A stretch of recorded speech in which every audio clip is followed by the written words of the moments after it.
Hello students, welcome to my YouTube channel. आज की video में शेयर करने वाली हूँ मैं MP board class 12th students के साथ केमिस्ट्री के टॉप 50 मोस्ट इंपॉर्टेंट क्वेश्चंस जो कि उनके बोर्ड एग्जाम में बहुत ज़्यादा यूज़फुल होने वाले हैं।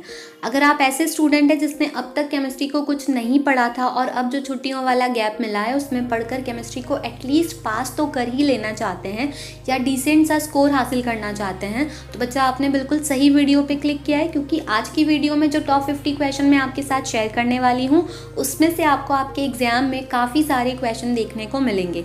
मैं ऐसा तो नहीं कह रही हूँ कि आपका पूरा पेपर इन्हीं टॉप 50 में से सेट होगा, क्योंकि ऐसा पॉसिबल नहीं है, लेकिन इतने क्वेश्चन तो ज़रूर आएंगे कि आप केमिस्ट्री के एग्जाम को आसानी से पास कर लो या फिर एक डिसेंट सा स्कोर आपका आ जाए। लेकिन अगर आप ऐसे स्टूडेंट हैं जो अपने केमिस्ट्री एग्जाम में फुल मार्क्स स्कोर करना चाहते हैं तो बच्चा आपके लिए वीडियो ज़्यादा यूज़फुल नहीं होने वाली है, बट स्टिल आप वीडियो को एक चेक की तरह देख सकते हैं और ये चेक कर सकते हैं कि कहीं आपसे कोई इंपॉर्टेंट क्वेश्चन मिस तो नहीं हो गया। और आप जैसे स्टूडेंट्स के लिए मैंने चैनल पे एक अलग ही प्लेलिस्ट बनाई हुई है जिसमें केमिस्ट्री के सभी चैप्टर्स के मोस्ट इंपॉर्टेंट क्वेश्चंस मैंने शेयर किए हैं। अगर आप वो सारे क्वेश्चंस कर लेते हैं तो आपका फिजिक्स में बहुत अच्छा स्कोर या फुल मार्क्स का स्कोर ज़रूर आ जाएगा। अगर आप हमारी वो वीडियोज़ देखना चाहते हैं तो उन वीडियोज़ का प्लेलिस्ट लिंक आपको मिलेगा डिस्क्रिप्शन बॉक्स में, आप वहाँ से देख सकते हैं। लेकिन मैं फिर से रिपीट कर रही हूँ कि ऐसे स्टूडेंट्स जिन्होंने केमिस्ट्री को साल भर नहीं पढ़ा है और अब सिर्फ पास करना चाहते हैं, अब पढ़ने बैठे हैं, इतना कम टाइम है, तो आपको वो वीडियोस नहीं देखनी। आपको ये टॉप 50 वाली वीडियो देख के सिर्फ इतने क्वेश्चन प्रिपेयर कर लेने हैं। बिलीव मी, आपका केमिस्ट्री का एग्जाम बहुत ही अच्छा जाएगा। तो चलिए बिना डिले किए वीडियो को स्टार्ट कर लेते हैं। सबसे पहले हम 5 मार्क क्वेश्चंस के बारे में बात करेंगे। 5 मार्क के आपके 2 क्वेश्चन आपको केमिस्ट्री एग्जाम में देखने को मिलेंगे। एक आएगा आपका चैप्टर 3 इलेक्ट्रोकेमिस्ट्री से और दूसरा आएगा चैप्टर 8 डीएनएफ ब्लॉक एलिमेंट से। सबसे पहले हम इलेक्ट्रोकेमिस्ट्री की बात कर लेते हैं। इलेक्ट्रोकेमिस्ट्री में मैंने आपको टोटल 5 क्वेश्चंस प्रोवाइड किए हैं। ये 5 के 5 क्वेश्चन बहुत ज़्यादा इंपॉर्टेंट हैं। अगर आप इलेक्ट्रोकेमिस्ट्री का 5 मार्क का क्वेश्चन अटैम्प्ट करके आना ही चाहते हैं एग्जाम में तो आपको ये 5 क्वेश्चन ज़रूर कर लेने चाहिए। कौन कौन से क्वेश्चन है? पहले मैं आपको कॉलरॉश लॉ और उसकी एप्लीकेशंस बतानी है।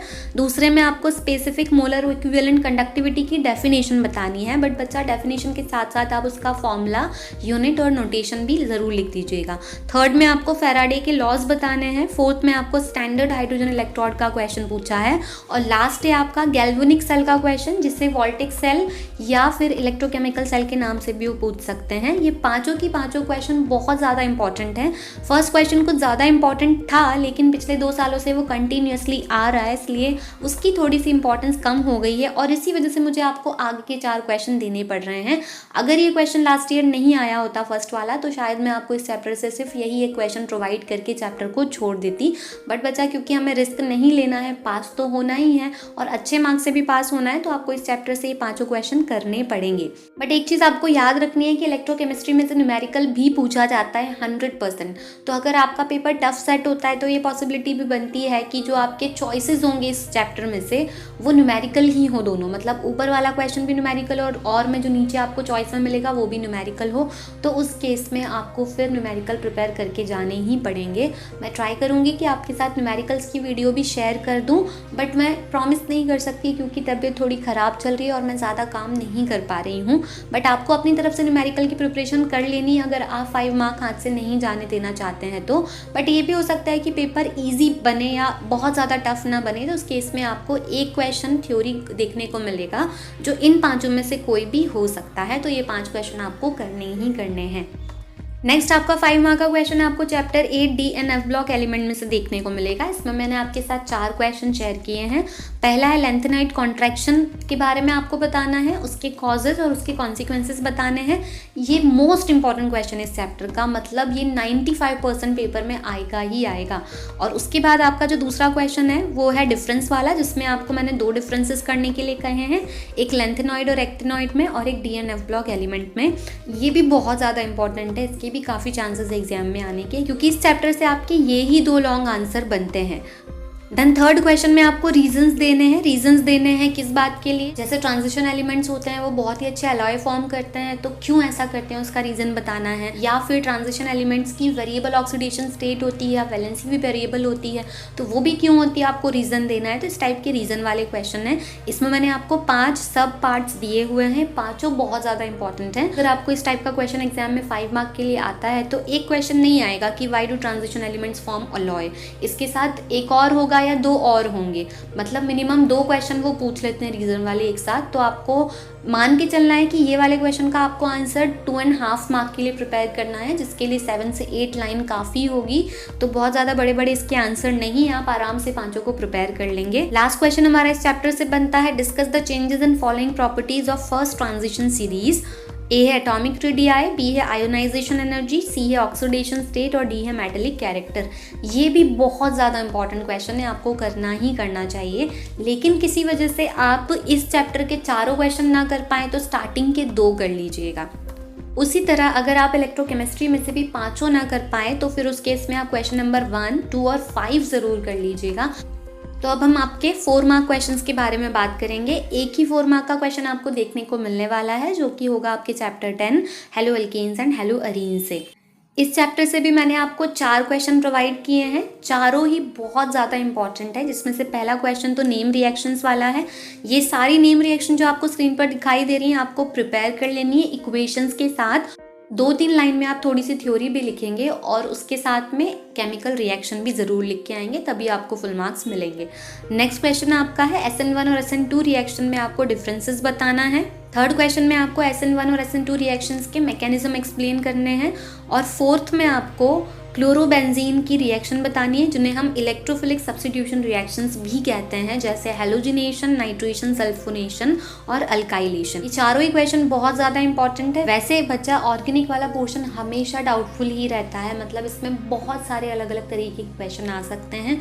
मोस्ट ऑफ द टाइम ये भी होता है कि जिन्हें हम इंपॉर्टेंट समझ के प्रिपेयर करते हैं वो आए ही ना, क्योंकि ऑर्गेनिक में और भी बहुत कुछ होता है पूछने के लिए, लाइक कन्वर्जन्स होते हैं, व्हाट हैपन्स वाले क्वेश्चन होते हैं। तो इसीलिए मैं आपसे यही कहूँगी कि ऑर्गेनिक वाले पोर्शन को आप सबसे लास्ट में प्रिपेयर करें, बाकी का जो पोर्शन है उसके अलावा वो अच्छे से प्रिपेयर कर लीजिए, ताकि अगर ऑर्गेनिक में क्वेश्चन इंपॉर्टेंट से नहीं बनते हैं तो भी बाकी के क्वेश्चन आप अटेम्प्ट करके अपना पासिंग का स्कोर जो है वो कंप्लीट कर सकते हैं। सो अब हम बात करने वाले हैं आपके 3 मार्क क्वेश्चंस के बारे में। 3 मार्क क्वेश्चन आपको देखने को मिलेगा एक चैप्टर 2 सॉल्यूशन से, जिसके लिए मैंने आपको ये 4 क्वेश्चन दिए हैं जो अभी आप स्क्रीन पर देख पा रहे होंगे। चारों ही बहुत ज़्यादा इंपॉर्टेंट हैं। अगला आपका 3 मार्क का क्वेश्चन आपको चैप्टर 4 केमिकल काइनेटिक्स में से देखने को मिलेगा, जिसके लिए मैंने आपको 5 इंपॉर्टेंट क्वेश्चन दिए हैं। ये पांचों की पांचों क्वेश्चन आपको इस चैप्टर से कर लेने हैं। अगला 3 मार्क का क्वेश्चन आपको अल्कोहल, फिनॉल और ईथर से देखने को मिलेगा, जो कि आपका चैप्टर 11 है। इसमें भी मैंने आपको 5 क्वेश्चन प्रोवाइड किए हैं। बच्चा सेम ऑर्गेनिक केमिस्ट्री है तो थोड़ा सा डाउटफुल पोर्शन रहता है, लेकिन आप 80% स्कोर करना चाहते हैं तो आपको ये सारे टॉप 50 तो करने ही पड़ेंगे और ऑर्गेनिक का भी पोर्शन ज़रूर करना पड़ेगा। नेक्स्ट आपका 3 मार्क का क्वेश्चन आपको देखने को मिलेगा chapter 12 aldehyde, ketone and carboxylic acid से। इसमें भी फर्स्ट क्वेश्चन मैंने आपको नेम रिएक्शन वाला दिया है। बच्चा ऑर्गेनिक के चारों चैप्टर्स में से मैं आपको नेम रिएक्शन देने वाली हूँ, क्योंकि चारों में से नेम रिएक्शन आने के बहुत चांसेस होते हैं। तो अगर आपसे कुछ नहीं भी होता है तो चारों चैप्टर के एटलीस्ट नेमिंग रिएक्शंस करके चले जाइएगा, उसमें से भी काफ़ी पोर्शन आ जाता है। बट छोड़ के नहीं जाना है चैप्टर को, हमें अपनी तरफ से पूरी मेहनत करनी है ताकि हम एग्जाम में स्कोर कर सकें। उसके बाद इस चैप्टर से क्वेश्चन नंबर 2 में मैंने आपको अल्डिहाइड और कीटोन के बीच का डिफरेंस दिया है। उसके अलावा क्वेश्चन 3 में मैंने आपको व्हाट हैपन्स वाले क्वेश्चन दिए हैं कि अगर एसिटिक एसिड अमोनिया के साथ रिएक्ट करेगा तो क्या होगा। इसमें आपको केमिकल रिएक्शन बतानी होती है और रीज़न अपने वर्ड्स में लिखना होता है। इस चैप्टर से मैंने 3 ही क्वेश्चन इसलिए दिए हैं क्योंकि इस चैप्टर से ज़्यादातर कन्वर्जन पूछे जाते हैं और अनएक्सपेक्टेड क्वेश्चन पूछ ले जाते हैं ऑर्गेनिक के पोर्शन से। तो इस चैप्टर को आप अपनी तरफ से और थोड़ा प्रिपेयर कर लीजिएगा। मेरे इन 3 क्वेश्चन के अलावा भी आप कहीं से कुछ ना कुछ इंपॉर्टेंट क्वेश्चन निकाल के प्रिपेयर कर लीजिएगा, या फिर आपको कहीं और से नहीं करना है तो मैंने ही अल्डिहाइड कीटोन की वीडियो डाल रखी है जिसमें सारे इंपॉर्टेंट क्वेश्चन दिए हुए हैं। तो अगर आप इस चैप्टर से क्वेश्चन स्किप नहीं करना चाहते हैं एग्जाम में तो आप वो वीडियो देख लीजिएगा, आपको प्लेलिस्ट लिंक में वो वीडियो भी मिल जाएगा। अब हम बात करेंगे आपके सारे 2 मार्क क्वेश्चंस के बारे में। आपको चैप्टर 2 सॉल्यूशन से एक 2 मार्क का क्वेश्चन देखने को मिलेगा जो इन्हीं में से होने वाला है। बस एक ही क्वेश्चन है, 2 मार्क का है, तो ऑब्वियसली 4 से 5 लाइन में आपको इसे खत्म करना है। मोलैरिटी पार्ट्स पर मिलियन और मोल फ्रैक्शन, इन तीनों को जब आप डिफाइन करेंगे एग्जाम में अगर आता है तो डेफिनेशन लिखिएगा थोड़ा सा वर्ड्स में अपनी लैंग्वेज में, उसके बाद फॉर्मूला लिखिएगा, उसके बाद यूनिट भी लिखिएगा, तभी जाके आपको पूरे 2 मार्क मिलने वाले हैं। नेक्स्ट आपका 2 मार्क का क्वेश्चन चैप्टर 4 सरफेस केमिस्ट्री से होने वाला है। इसमें पहले आपको ये जो फर्स्ट क्वेश्चन में डेफिनेशन दी है वो कर लेनी है सारी। इनमें से एक आने के 90% चांसेस है, मतलब ये फर्स्ट डेफिनेशंस में से आपने सारी कर ली तो शायद क्वेश्चन आपका 90% इस चैप्टर से सिक्योर हो ही जाएगा। बट सेफ साइड के लिए मैंने आपको 2 क्वेश्चन और दिए हैं, जिसमें सेकंड वाले में फ्रॉन्टलिच एड्जॉर्प्शन आइसोडर्म करना है आपको, बहुत इंपॉर्टेंट है, और थर्ड वाले में ये 3 डिफरेंसेस कर लेने हैं, जिसमें से बी वाला और ए वाला बहुत ही ज़्यादा इंपॉर्टेंट है। नेक्स्ट 2 मार्क के 2 क्वेश्चन आपको पी ब्लॉक एलिमेंट्स में से देखने को मिलेंगे, इसलिए इसमें से थोड़े से क्वेश्चंस भी मैं ज़्यादा ही दे रही हूँ। पहले मैं आपको गिव रीजंस वाले क्वेश्चन दे रही हूँ क्योंकि इस चैप्टर में से इस तरीके के क्वेश्चन ज़्यादा पूछे जाते हैं। उसके बाद आपका जो क्वेश्चन 2 है, लेबल डायग्राम बनाना है आपको हैबर्स प्रोसेस का और उसकी केमिकल रिएक्शंस लिखनी है। सो पी ब्लॉक एलिमेंट से ये सारे क्वेश्चन आप कर ही लीजिएगा, ये बहुत ज़्यादा ज़रूरी है अगर आप चाहते हैं कि इसके दोनों क्वेश्चन आप एग्जाम में अटैम्प्ट करें तो। उसके बाद आपका चैप्टर 9 कोऑर्डिनेशन कंपाउंड से भी एक 2 मार्क का क्वेश्चन आना है, जिसके लिए सारे इंपॉर्टेंट क्वेश्चन आपको अभी स्क्रीन पर दिखाई दे रहे हैं। ये कुछ डेफिनेशंस इंपॉर्टेंट इस चैप्टर से जो पूछी जाती है, बट ध्यान रखिएगा जो भी डेफिनेशन आप लिख कर आएँ वो आप एग्जाम में विथ एग्जाम्पल लिख कर आएँ, ठीक है। बिना एग्जाम्पल के आप लिखेंगे तो आपको हाफ ही मार्क्स मिलने वाले हैं। और सी वाला जो डेफिनेशन मैंने आपको दिया है चिलेट्स वाला, उसमें प्लीज़ आप चिलेट्स की एप्लीकेशंस या कैरेक्टरिस्टिक वाला क्वेश्चन भी प्रिपेयर कर लीजिएगा, कई बार वो भी पूछ लेते हैं। और इस चैप्टर से आपको IUPAC नॉमेनक्लेचर वाले भी क्वेश्चन पूछे जाते हैं और कई इंपॉर्टेंट नॉमेनक्लेचर हैं जो एग्जाम में रिपीट होते रहते हैं, तो मैं आपको इस PDF के एंड में वो सारे इंपॉर्टेंट क्वेश्चन विद आंसर भी लगाकर दे दूंगी ताकि आप चेक कर सकें कि आपके आंसर करेक्ट होते हैं या नहीं। और बच्चा ये जो PDF आपको वीडियो में शो हो रही है इसको आप डिस्क्रिप्शन से जाके डाउनलोड भी कर सकते हैं, बट वो पासवर्ड प्रोटेक्टेड है, जिसका पासवर्ड आपको वीडियो में ही कहीं देखने को मिलेगा। देन एक 2 मार्क का क्वेश्चन आपको अमाइंस में से भी देखने को मिलेगा। अमाइंस में से भी थोड़े से आड़े टेढ़े क्वेश्चन आते हैं, मतलब अजीबो गरीब आ जाते हैं, जिसे हम मोस्ट इंपॉर्टेंट समझते हैं वो आता ही नहीं है। अगेन ये ऑर्गेनिक वाला पार्ट है तो थोड़ा परेशान करता है। स्टिल आप ये डिफरेंसेस करके जाइएगा जो मैंने क्वेश्चन 1 में दिए हैं। क्वेश्चन 2 में रीज़न वाले क्वेश्चन है, इस वाले चैप्टर से रीज़न वाले क्वेश्चन ही ज़्यादातर पूछे जाते हैं, ठीक है। देन क्वेश्चन 3 में मैंने आपसे कुछ नेम रिएक्शंस पूछी हुई है। क्वेश्चन 4 में व्हाट हैपन्स वाले क्वेश्चन है जो आपको करके जाने हैं। इसके बाद आपका 2 मार्क का क्वेश्चन बायोमोलिक्यूल से आने वाला है, जिसके लिए आपको ये 5 क्वेश्चन प्रिपेयर कर लेने हैं। 5 ही बहुत ज़्यादा इंपॉर्टेंट है, जिसमें से 3rd वाला और 5th वाला और 1st वाला तो बहुत ही ज़्यादा इंपॉर्टेंट है। देन हमारा केमिस्ट्री का लास्ट चैप्टर जिसमें से 2 मार्क के क्वेश्चन आपसे पूछे जाने वाले हैं। इसमें फर्स्ट में मैंने कुछ आपको डेफिनेशंस दी हैं, एक्चुअली कुछ नहीं, मैंने इस चैप्टर की सारी डेफिनेशन आपको दे दी हैं जिन्हें आपको विथ 2 एग्जाम्पल प्रिपेयर करना है। और सिर्फ एक यही क्वेश्चन आप प्रिपेयर कर लेंगे ना इस चैप्टर से तो आपका ये चैप्टर आप कंप्लीट समझ सकते हैं, क्योंकि डेफिनेशन में से एक तो आनी ही आनी है। कई बार इनके सिर्फ एग्जाम्पल के नाम पूछ लिए जाते हैं, लाइक पूछ लेंगे कि राइट नेम्स ऑफ 2 डिसइंफेक्टेंट, तो आपको एग्जाम्पल के भी 2 नाम लर्न करने हैं विद उनका स्ट्रक्चर। इसके अलावा इस चैप्टर से 2 और क्वेश्चन इंपॉर्टेंट हैं जो पूछे जा सकते हैं। सेकेंड है डेटॉल के कंपोनेंट्स के नाम आपको लिखने हैं। 3rd में आपको ब्रॉड स्पेक्ट्रम एंटीबायोटिक के बारे में बताना है, बट बच्चा इसमें आप फर्स्ट क्वेश्चन भी कर लेंगे तो भी मोर देन सफिशिएंट हो जाएगा।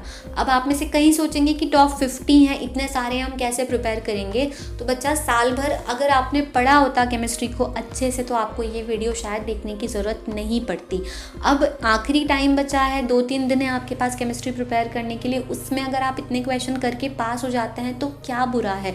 ना पढ़कर फेल होने से तो बेटर है कि अपनी तरफ से पूरी कोशिश करके हम पास होने के लिए मेहनत करते रहें, क्योंकि जीतता वही है जो जीतने की कोशिश करता रहे। जो पहले ही हार मान लेगा कि हम इतना नहीं करेंगे वो तो ऑब्वियसली हार ही गया।